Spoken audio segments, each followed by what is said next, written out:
So I said in one of the last videos, and I meant it. We are bringing back 2-valve content, and that starts today. We are doing one of the biggest modifications that I think your 4.6 2-valve is going to need, and that is going to be a lightweight flywheel. So if you watched the last video, this thing has a bad throwout bearing in it. And while we're having it out, the trans out for the throwout bearing, we're going to do a lightweight flywheel and an upgraded clutch into this car. And so we're going to go ahead and get this thing spiced up. Going to get it where it revs up a lot quicker. Got an aluminum McLeod flywheel to put in it and a matching McLeod clutch. So let's go ahead and get this thing inside, up on the lift, get the trans out, and go ahead and tear it all apart. So I showed it in one of the last videos, but this is what we're working with. We got a McLeod lightweight aluminum flywheel for this thing, and then a new clutch, a 10 spline to go in it for the 3650. I'm pretty excited about this. I want this car to actually like rev happy and make the good noises as quicker as like my Coyotes do, and I think this is going to help a lot. And this will be like the 40th time I pulled the trans out of this car, so shouldn't be too bad. And yeah, gotta start with the interior, take that shifter apart, and then we can get it up. Can pull drive shaft, the exhaust, all that stuff like normal, and go ahead and get this trans out. So pulling these 3650s out is actually pretty easy once you've done them a million times. Step one, I normally just yank everything out, the entire shifter assembly. This car does have a nice Steeda Triax shifter in it, so it actually kind of makes it pretty easy because I've done it so many times. But literally, I'm 5 minutes in, shifter's out of the car. Got everything undone, batteries undone, so we're gonna go ahead and lower it down and get everything from the bottom side undone.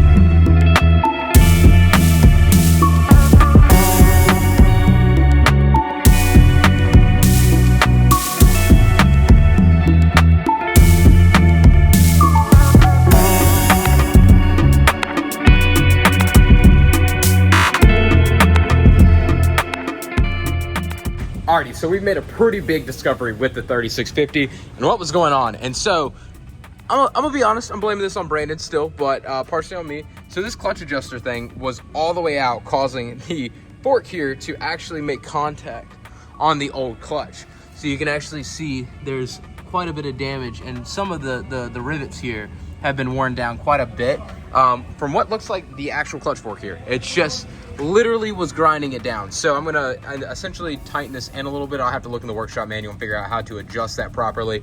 But we did go ahead and put the new throwout bearing on it, and then I did, like you can see, got the old clutch off, just gotta pull the flywheel off there. So I'm gonna figure out how to adjust this properly right fast, and then I'm gonna go ahead and get ready to throw the new flywheel in, and should be getting ready to go ahead and put it right back up. Also, side note, I had some exhaust work done on this thing, and they made it a slip joint off the H-pipe, and I couldn't unslip it. It kind of rusted itself together. So we're gonna be doing H-pipe dump for a little bit until I can get an actual exhaust put back on this thing. Alrighty, so I went ahead and got the flywheel all together, got the dowel pins hammered in and everything, as you can see here, and then I went ahead and got it started bolting it in. If you've never done one of these before, these Ford style crank bolts, you kind of have to spin the flywheel until where all the bolts line up. It only goes in one way particularly, and it's kind of like guesstimation. So once you get it lined up, all the bolts will thread in. It kind of takes some time to get used to it, but now we're going to go ahead and torque everything down to the factory specs and everything like that, so I can go ahead and have this flywheel ready to go for the new clutch. So I actually got Sean to go run and get a new pivot arm here, because honestly I wasn't very confident using that other one. It was pretty beat up and everything, so we got a new one of those, and I went ahead and got the clutch installed. Everything's torqued down to spec of what Ford says, which is like 33 foot-pounds, and then 60 degrees on this, and then 64 foot-pounds on the flywheel bolts. So everything's lined up good to go. I just gotta take this crank holder off and go ahead and get this transmission back up in there.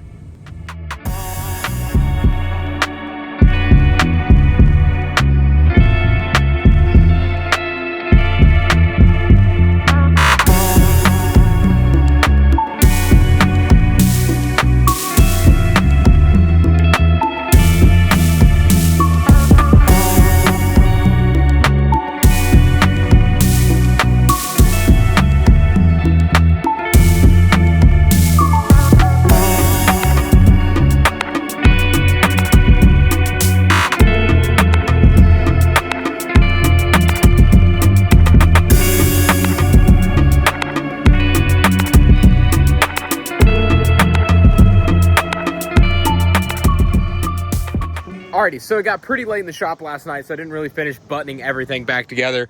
But we got the transmission and everything buttoned back up on the new Edge. Everything is looking really good. Of course, I drove it out of the shop and into this parking spot, and it drives pretty good right now. I haven't really been able to drive it too terribly much, but we're going to take it to lunch today and do a few rips and everything, see how she does with the new lightweight throttle. Lightweight flywheel. I don't know why I said throttle. It does have a lot more throttle response though, just in the little bit of throttle blips and stuff I've given it, but it does sound really crazy because right now it is dumped. I cut the exhaust right where the mufflers would be, so it's currently dumped. I got to figure out a new exhaust setup for this thing. We're still gonna run it out the back and everything, unlike this car, but something's going crazy over there. Let's go ahead and get this thing started up and take it to lunch. Bag secured for all my North Carolina people, got the Bojangles. This thing is actually really crazy to drive right now. It is super snappy on the throttle. Like it, let me do a little wait on all this traffic. Let's get old Raleigh traffic.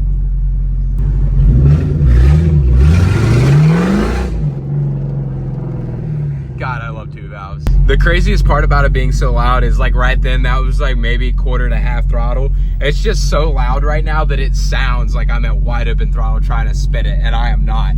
And it's funny because I just had a guy while I was sitting in line go, "Hey man, nice car." And I'm like, thank you. I was like, it just got chopped exhaust. Hey man, two valves are so fun.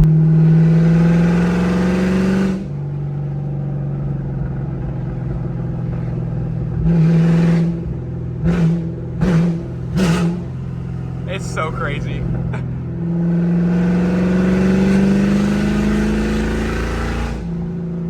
That's like 1/4 throttle. That's the funniest part.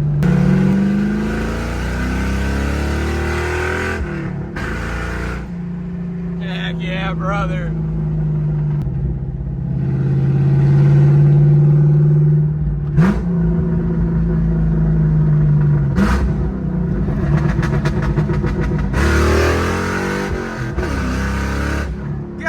It's so rowdy feeling. Man, we're charging up the AC right now because it is hot as crap in North Carolina, and I'm going to be daily driving this thing so that we know it's going to be good for Mustang Week, because we are taking this car to Mustang Week, so I'm very hyped for that. That's one of the big reasons we went ahead and did everything we did in this video, was to get it ready for Mustang Week, and I think it's going to be a super fun time. I think I'm going to drive this car, honestly. I don't think I'm going to drive my 6R80 car. I have way more fun driving this car than the 6R80 car, so I think I'm going to take this. So we're putting some AC in her. We got everything buttoned up. It's looking really good. I am enjoying this lightweight flywheel. This thing is super rev happy now. Like the clips you probably saw before, this thing goes absolutely rips for some reason. Like it feels significantly stronger than I remember, and it probably even looks it on video, but it actually really feels it. It feels really fast for a stockish 2-valve right now. Like it feels like it should be making more like that 250, 260 wheel number instead of crank.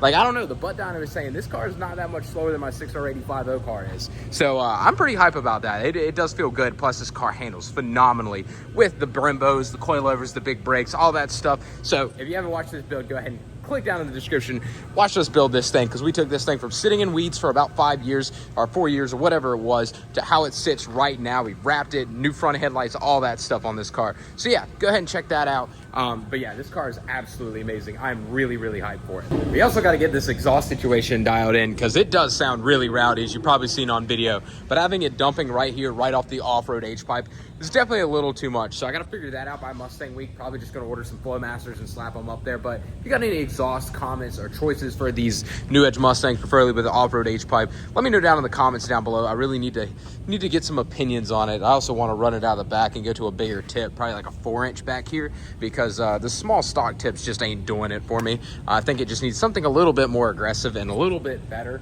than what we had on it beforehand. But the car sounded good. It just wasn't racy enough to me.